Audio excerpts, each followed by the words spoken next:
shot me dead. I was lost and sad to the voices in my head. I gotta get up again. I gotta get up to another day. I'm not giving up again. You might not notice, but many of my videos have to be censored one way or another. That's to play by YouTube's rules. Hate it or love it, it's a reality we have to accept. The uncensored videos and more bonus videos I regularly send out via email. I call it King Epic Insider. It's entirely free, you simply enter your email and get bonus videos, updates and more. Simply check this link in the video description to head over to kingepic.com/insider. It takes 10 seconds and you never miss a thing. So feel free to pause the video now. What's up guys? So if you're watching this, chances are you're prepping for an epic vacation in Thailand. A country that is known for its stunning beaches, delicious food, rich culture, and of course, most importantly, its infamous nightlife. So this video is for those who want to dip their toes into the colorful world of Thailand's Gogo bars. So whether you're a seasoned nightlife explorer or really a complete newbie, this guide will help you navigate through the glitz, glamour, and occasional drama of Thailand's Gogo scene. In this video, I'll strip the mystery off this electrifying world and give you the lowdown on what to expect, how to behave, and how to get the most out of your night. So sit back, crack open a cold one, and let's dive into the world of Gogo bars in Thailand. So first off, what's a Gogo bar anyway? Okay, this is really just for the beginners. So let's begin at the very beginning. For those new to Thailand's nightlife scene, you might be asking, what in the world is a Gogo bar? Well, a Gogo bar, in the simplest terms, is a kind of bar where there are girls, music, drinks, and believe it or not, girls are actually dancing. And this ain't your regular dancing like that of salsa clubs. It's pole dancing, not the professional acrobatic strip kind, but pretty girls on stage, usually in bikinis, shuffling from side to side. What sets a Gogo bar apart from a regular bar is that the girls working in a Gogo bar are available to provide company, chat, and in some cases, far more than that. All for a price, of course. It's like a regular bar, supercharged with flirtatious vibes and eye candies. When you first walk into a Gogo bar, your senses might get overwhelmed by the noise, the flashing lights, and of course, the skimpy outfits. Don't worry, it's kind of the point. Each Gogo bar usually has a central stage with poles for the girls to dance on, surrounded by seats for customers. Some of the bigger ones might have more than one stage. Good example would be Crazy House in Bangkok. We have different floors, and each different floor has different shows and different types of girls, also in terms of quality and how they dance, how naughty they are. So that's something you have to keep in mind. Minimum drink is usually a thing. You have to buy a drink. You can't just stay there and watch the show for free.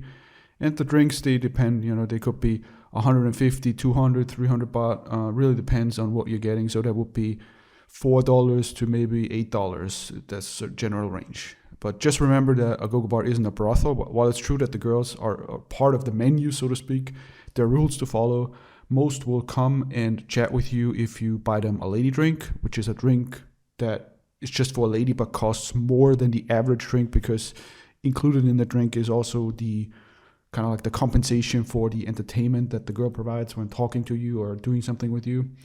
And if you enjoy the girl's company, you can negotiate a bar fine where you compensate the bar for taking the girl on a date, so to speak. You take her out of the bar, and that girl will set her price separately, depending on what you want to do with her. But the fee to take her out of the bar is what you pay to the bar. Anything beyond that, you negotiate with the girl and pay to the girl directly, and that's what usually the girl gets to keep. The rules vary from bar to bar, so it's always best to ask around and get an idea before you commit to anything more than a drink. That's why I always say, if you want to do something with a girl outside of the bar, talk about it in detail. Don't assume that this or that is included. Just ask her, So there you have it. That's your basic primer of what Gogo bars are and what to expect when you walk into one. So up next, in the next chapter, we'll dive deeper into the fascinating who's who of the bars. So stay tuned. The who's who of Gogo bars. Now that you've got an idea, general sense of what a Gogo bar is, so let's talk about the players at the scene. When you walk into a Gogo bar, you'll be greeted by a range of characters. So let me break down the key players here. The first one would be the girls, usually the dancers. These are, as you can expect, the main attraction, typically divided into two categories. You have the dancers, which are usually on stage, and there's a rotation, and the servers. The dancers are, of course, on stage, while the servers, they move around, serve drinks, and sometimes they even chat to patrons. The second one will be the mama-san, and this is usually the woman that runs the place. Doesn't necessarily need to own the place, but she's running the place. She's in charge of the girls and usually has a sharp eye out for all that's happening. If you're confused about how things work, this is usually the person you can talk to, or if there's any kind of misunderstanding, she can help you understand the protocol. 3, the bartenders. These guys and girls manage your drinks. Note that in a Gogo bar, drink prices can be and are often more than average bar prices, just because they offer an additional service. The girls dancing there, that's a show that you're paying for. And of course, before you walk in, you have the bouncers. These guys keep things in check and are there to ensure rules are followed. A friendly nod to them doesn't usually hurt, and they're usually quite friendly. It's always good not to be on the wrong side of these guys. Of course, then some clubs and some Gogo bars have DJs. Of course, they, as you know, they manage the music, do a rotation based on a rotation on stage. If there are specific performances, they are the ones directing the scene. And of course, then you have other guys, usually other patrons. You'll find a mixed bag of tourists, locals, and expats at Gogo bars. Some folks are there just for a drink. Sometimes it's even a couple just to watch the show. Others are there for a chat, and some, of course, are looking for companionship. And lastly, of course, there's you. Obviously, you're a key player too. Remember, you're a customer, not always a king, so treat everyone with respect, mind your manners, and you will have a better time. The Gogo scene is like a living organism where everyone has a role to play, and understanding the roles myself actually helped me enjoy the atmosphere much more and get the hang of how things function. And remember, the girls are there to make your visit enjoyable, but it's a two-way street as always. Treat them well and make it enjoyable for them also. It's a win-win, and ultimately that's what good nightlife is all about. In the next chapter, we go into more detail about exploring such a Gogo bar, a typical night at a Gogo bar. From entry to exit, the typical night at a Gogo bar. All right, so we've got the basics out of the way, the key players. Now it's showtime. So let's just visualize your typical night at a Gogo bar. Number 1, arriving. Actually, that's not the first step. What I usually like to do is get a good buzz going. You can walk around a little bit in the nightlife area. You can get drinks very inexpensively, 7-Eleven. You can drink. Some of you guys might not notice, but you can drink alcohol out in the open. You can walk around with it and, get into a good vibe. And then you arrive at the Gogo bar. It's much more fun. So you arrive, and here's a tip. Don't go too early. The action usually heats up somewhere around 9 p.m. So you don't want to be the lone dude nursing a beer in an empty bar. Then you pick a spot. That's the second step, of course. Where you sit really matters. If you have a seat near the stage, it's more likely you'll get attention from the girls. But if you're in the mood for people watching and not being the center of attention, sitting further away might be your thing. And that's actually what I prefer. I don't like to sit directly at the stage because you always have to look up and your neck starts to hurt after a while.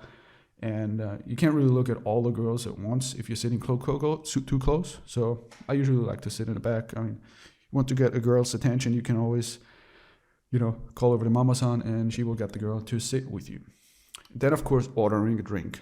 This is a bar after all. And you've got to drink, of course. So you grab a menu. Usually when you're walking and sit down, the mama-san hands you the menu. You choose your poison and you pay as you order. This is a good way to avoid any billing shock at the end of the night. Then you have the performances. Every bar will have round after round of girls dancing on the stage. Some bars may have themed performances or shows, and you just sit back and enjoy the show. Remember, you're not allowed to touch unless invited to. Then, of course, comes the mingling. If you fancy one of the ladies, you can invite her over for a lady drink. Usually you can do that by just talking to the mama-san or any of the staff, and they will bring the girl over, tell her to come over. Think of it as a conversation starter. Trust me, the girls have an uncanny ability to make you feel like you're the most interesting man in the world. And next up, we have, of course, the negotiations. If you really hit it off with a girl and want to spend more time, you can pay the bar fine that I've mentioned before to the bar and negotiate a separate price for the girl's time. The girl decides whether she wants to go with you, and if so, sets her own price.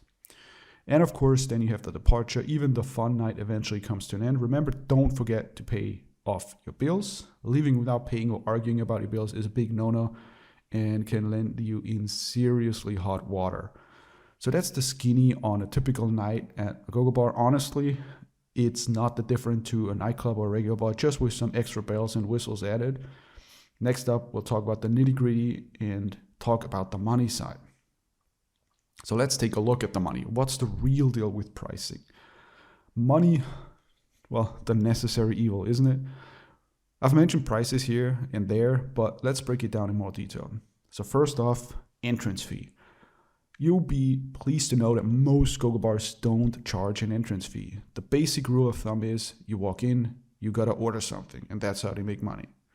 Then of course you have the drinks. You're looking at 150, maybe 300, 400, even more depending on the drink for your drink. Then you also have cocktails and stronger stuff. Might be pricier, but the beer is often a safe bet. The lady drinks I've also mentioned briefly. If you're having a girl hang out with you, she'll want to drink 2. And these are roughly, 150, 250 to 300 baht.